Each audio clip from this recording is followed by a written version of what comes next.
Santa Catalina de Alejandría, virgen y mártir, patrona de las doncellas y de los filósofos, 290 a 308. Es Catalina una de las santas más universalmente populares, como lo atestigua la iconografía. Ella sola se halla circundada, en las antiguas vidrieras, con triple aureola, la blanca de las vírgenes, la verde de los doctores y la roja de los mártires. La vida de la santa sugirió a los primitivos y a los más afamados pintores del Renacimiento, inmortales obras maestras. Conocidísimos son, a lo menos por el nombre, o por haberlos popularizado el grabado, los innumerables desposorios místicos de Santa Catalina, firmados por celebérrimos pintores como Hans, Memling, Correggio, Rubens, Tiziano, Bernardo Luini y Filippo Lippi. Desde fines de la Edad Media hasta el Renacimiento eligiéronla por patrona más de 30 gremios, molineros, carreros, afiladores, torneros, alfareros, cordeleros, hilanderas, curtidores, guarnicioneros, zapateros, espejeros, estañeros, plomeros, pañeros, etc. También juzgaron tener derecho a su protección los filósofos, nombre en el que se comprende a los estudiantes. Y buena razón hay para ello, ya que la santa, con la oportunidad y tino de sus respuestas, indudablemente asistidas por la sabiduría del cielo, dejó confusos a no menos de 50 filósofos y controversistas. Es, sobre todo, patrona de las doncellas cristianas. Primero, por haber sido para ellas dechado de virtudes, su mismo nombre, Catalina, significa pura, además, por haberse Cristo desposado místicamente con ella. 3 capítulos de una historia. No obstante la popularidad de la historia de Santa Catalina, preciso es confesar que no hay vida menos conocida entre las de los primeros siglos que siguieron a las persecuciones.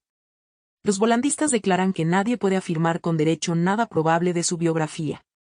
Lo único cierto es que el culto de la santa tuvo origen en el monte Sinaí, a donde, según testimonio del jesuita Bolando, fue trasladado su cuerpo, sin que sepamos cuándo ni por quién. Dícese que fue hija de Costo, rey de Cilicia, y de Sabinela, hija de un príncipe samaritano. Nació por los años de 290. Es cuanto puede conjeturarse respecto de la vida de esta santa. Pero la maravillosa leyenda que manos desconocidas tejieron amorosamente ya desde el siglo VIII, nos da pie para escribir 3 capítulos de la vida de esta santa, capítulos que son como las 3 partes de un poema tan divino y tan humano, que parece más cierto que la misma historia. El anillo Catalina fue educada en Alejandría, a la sazón muy floreciente en las ciencias humanas. Habían dado nombre y fama a esta ciudad su célebre escuela de filosofía, llamada Escuela de Alejandría, y la importante biblioteca fundada por los Ptolomeos. Catalina, de muy agudo ingenio, aprendió en breve la filosofía y las ciencias profanas. Habiendo muerto su padre Costo, la reina Sabinela, madre de nuestra santa, pasó a residir en Armenia, donde vivía a la sazón un viejo ermitaño llamado Ananías. Catalina, que admiraba ya la fe cristiana, anhelaba conocer la verdad, pero era aún altiva y discutidora, por lo que defendía la causa del paganismo, empleando para ello silogismos sutiles e insidiosos con los que deslumbraba presto a su madre, más piadosa que letrada. Ya por entonces, pretendían la mano de Catalina muchos nobles y aun príncipes, maravillados de su hermosura y de su raro saber. Pero solía ella responderles con altanería: el esposo de que me habláis, ¿es acaso tan letrado y hermoso como yo, y que ha servido de inspiración a obras maestras de muchos y renombrados pintores? Catalina y los filósofos. Tenía esta santísima doncella 18 años cuando se publicó el siguiente edicto: el emperador Maximino, a todos cuantos están sujetos a nuestro imperio, salud. Habiendo nosotros recibido grandes beneficios de la benignidad de los dioses, juzgamos que en reconocimiento de su gran liberalidad debemos ofrecerles sacrificios. Por tanto, os exhortamos y mandamos que vengáis a nuestra presencia, para que mostréis con las obras el amor y reverencia que tenéis a nuestros grandes dioses. Prevéngoos que quien no obedeciere a este nuestro mandato y siguiere otra religión contraria a la nuestra, además de perder la gracia de los dioses inmortales, caerá en nuestra indignación, y lo pagará con la vida. La intención aparente de estos decretos con que solían los emperadores justificar su autoridad en materia religiosa, servía solo para ocultar su verdadero propósito de lanzarse a la persecución. Y así sucedía que, a poco de haberlos dado a publicidad, con uno u otro pretexto, desatábase el furor de los jefes paganos contra la Iglesia. A poco de publicado este edicto, llenóse de gente la ciudad de Alejandría. Allá, desde su palacio, oía Catalina los aplausos y alborozo de la muchedumbre. Movida del amor a su divino esposo, determinó hablar por sí misma al emperador y reprenderle aquel desatino con que engañaba a su pueblo y lo llevaba al infierno tras sí. acompañada de muchos criados, fue al templo donde estaba Maximino II Daza, y vio en él algunos cristianos que obedecían al edicto por temor de los tormentos. Afligió sobremanera, y no pudiendo ya contener su indignación, acercóse al emperador y díjole con noble franqueza: me gustaría honrarte como a príncipe si no fueses tan celoso del culto de los falsos dioses. Y luego empezó a conversar con él y a proponerle multitud de consideraciones alegóricas y místicas. El emperador quedó admirado de tanta ciencia y hermosura. Catalina daba razón de sí y de su fe con tan singular sabiduría, gracia y peso de razones, que el emperador, embobado, estaba mirando sin saber qué responder. Empezaba ya a impacientarse cuando le dijo la santa doncella: suplicóte, oh César, que no te dejes llevar de la cólera. Citó luego a un poeta y añadió: no es propio de varones prudentes el turbarse. Si en ti manda el espíritu, eres rey; si la impresión, eres esclavo. Ya veo, repuso el emperador, que pretendes engañarme con astucia, trayendo testimonios de filósofos autorizados. Mandó al punto que acudiesen a la corte de Alejandría 50 grandes oradores y filósofos, y prometióles ricos premios si llegaban a convencer a Catalina. Presentáronse ellos, aunque de mala gana, por parecerles que no convenía a su reputación el hacer tanto caso de una doncella que, por mucho que supiese, no dejaba de tener entendimiento y ciencia de mujer. Juego de niños juzgaban ellos el vencerla. Juntáronse los 50 filósofos dando por descontado el triunfo a vista de su número y de su gran saber. Toda la ciudad de Alejandría concurrió a un espectáculo tan nuevo y maravilloso, en que 50 hombres tenidos por la flor de las grandes escuelas universitarias y oráculos de sabiduría, habían de disputar con una doncella de 18 años.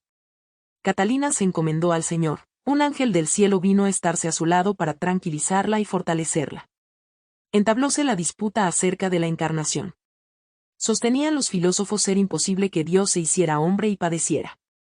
Respondióles la santa con aquella famosa página del filósofo griego Platón, en la que atribuye a Dios forma de cuerpo humano. También les recordó la palabra de la sibila: dichoso el Dios pendiente de un alto leño.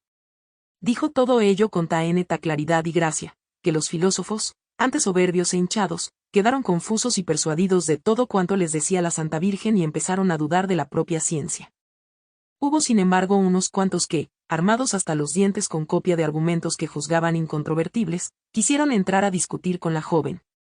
Las razones menudeaban y cruzaban como relámpagos, astutas y solapadas por una parte, sosegadas y convincentes por otra.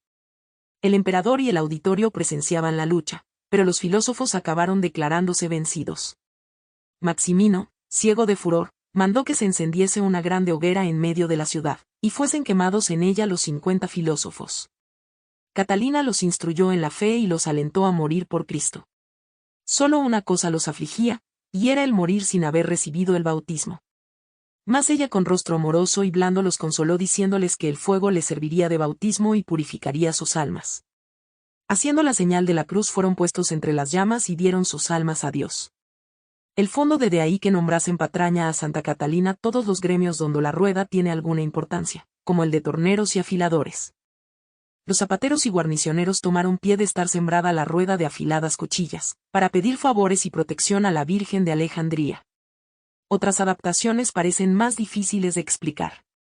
Pero poco les importaba la exactitud del símbolo a aquellos cristianos de fe profunda y activa de la Edad Media, si en él hallaba alimento adecuado su piedad. No es, además, admirable que la patrona de las sociedades cultas lo haya sido al mismo tiempo de los más humildes oficios y de los más oscuros artesanos. Oración postrera de la santa. Su muerte, con la muerte de la emperatriz Constancia, degollada por la causa de la fe junto con Porfirio, creyó Maximino que le sería empresa harto más fácil conquistar para los dioses a la invencible doncella. Pensando seducirla, ofrecióle el puesto que la emperatriz mártir acababa de dejar vacante en el palacio. En el caso de renunciar a su religión para abrazar el culto idolátrico, se le perdonaría haber sido causa de la muerte de Constancia, y la tomaría él por esposa. De no aceptar, sería condenada. Ya podía suponer el tirano cuál iba a ser la respuesta de la valerosa joven. Cuando llegó Catalina al lugar del suplicio, pidió a los verdugos unos instantes para orar. Esta fue su postrera plegaria: oh Jesús, gracias te doy por haberte dignado enderezar mis pasos en este mundo. Extiende ahora esas manos clavadas por mí en la cruz, y recibe mi vida en sacrificio.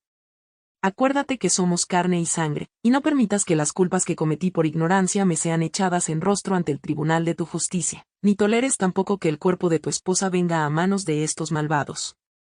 Mira también con clemencia a este pueblo que me rodea, tráelo, Señor, a la luz de tu conocimiento y amor. Suplicóte, oh Jesús, que todos cuantos hagan conmemoración de mi muerte y me invoquen en la suya o en cualquier otra necesidad, sean de ti favorecidos y alcancen cuanto pidieren. Prometióle una voz celestial que cuantos invocasen su valimiento ante el Señor lograrían el auxilio divino.